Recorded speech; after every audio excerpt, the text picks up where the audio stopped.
Сайн мэцхан хүүхдүүдээ агаарын масс фронт хичээлийг судалцгаая. Нэгэн төрлийн хэмжээний орон зайг эзэлсэн агаарыг агаарын масс гин. Агаарын масс нь голдуу 1000-аас 2500 км диаметртэй байдаг.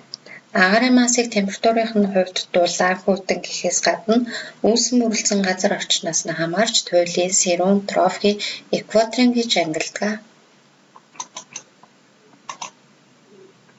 Тэр бүрэлдэх агаарын масс нь тогтвортой цэлмэг цаг агаарыг дагуулдаг, зун нь их халах ба өксөх хөдөлгөөн зонхолж тундас орох боломж бүрддэг. Тропикийн агаарын масс нь температур ба даралт өндөр, их хуурай тоосжилт ихтэй, зуны улирал сэрүүн өрөө рүү шилждэг. Тропикийн агаарын масс нь ихэвчлэн дулаан агаарын масс зохиолдог. Туйлын агаарын масс нь бага температуртай учир чигийн агууламж бага, үргэлж цэлмэг их тунгалаг тогтвортой байдаг. Сэрүүн өрөө рүү нэвтрэн орох үедээ их хөөтрүүлдэг. Агаарын фронтын талаар авч үзье.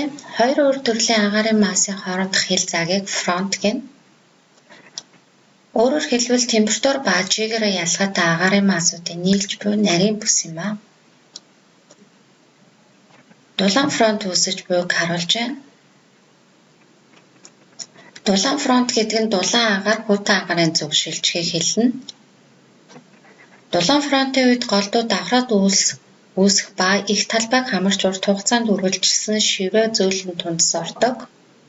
Хүйтэн фронт хэрхэн үүсдэг вэ? Хүйтэн агаар дулаан агаар руу шилжиж буй үед үүсдэг. Хүйтэн агаар нь хүнд учир дулаан агаарын доогуур шурган түүнийг түлхэж өргөдгөө. Хүйтэн фронтын үед үүсэх тундас нь бага талбайг хамран богино хугацаанд эрчимтэй их адар бороо ордгоо.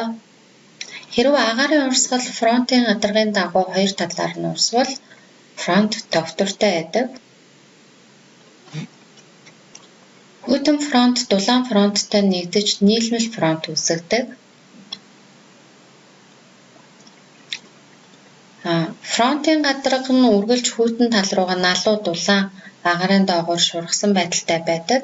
Налуугийн өнцөг нь маш бага 1 км 100 м байна.